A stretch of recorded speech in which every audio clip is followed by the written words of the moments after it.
మంచిర్యాల జిల్లా దండేపల్లి మండలం తాళ్లపేట గ్రామంలో ప్రపంచ ఆదివాసీ దినోత్సవ వేడుకలు అత్యంత వైభవంగా జరిగాయి. ఆదివాసులు అధిక సంఖ్యలో హాజరై ఆదివాసీ జెండా ఎగురవేసి అనంతరం కొమరం భీం విగ్రహానికి పూలమాలలు వేశారు. సంప్రదాయ డప్పు చప్పుళ్ల మధ్య ఆదివాసీలతో కలిసి జీసీసీ చైర్మన్ కొట్నాక తిరుపతి నృత్యం చేశారు. అనంతరం భారీ ర్యాలీ చేపట్టారు. ప్రపంచానికి ఆదివాసీల మూల పురుషులని జీసీసీ చైర్మన్ కొట్నాక తిరుపతి అన్నారు. ప్రపంచవ్యాప్తంగా ఆదివాసీల మూలాలున్నాయన్నారు. తమ సంస్కృతి సాంప్రదాయాలను కాపాడుకునేందుకు ప్రతి ఒక్క ఆదివాసీ కృషి చేయాలని కోరారు.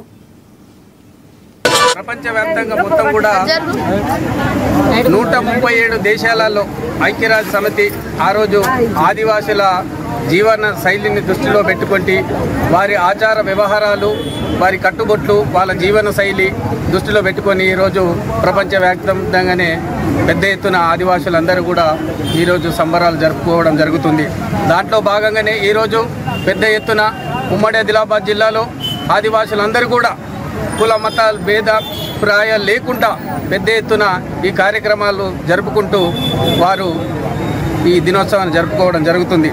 దాంట్లో భాగంగా ఈరోజు రాష్ట్ర ప్రభుత్వం అయితే ఏంటిది, కేంద్ర ప్రభుత్వం అయితే ఏంటిది, ఈ రోజుని ప్రపంచమే గుర్తించినప్పుడు దీనికి ప్రత్యేకంగా ఏదైతే ఈ రోజును హాలిడేగా ప్రకటించాలని యావత్ ఆదివాసీ సమాజం డిమాండ్ చేస్తుంది.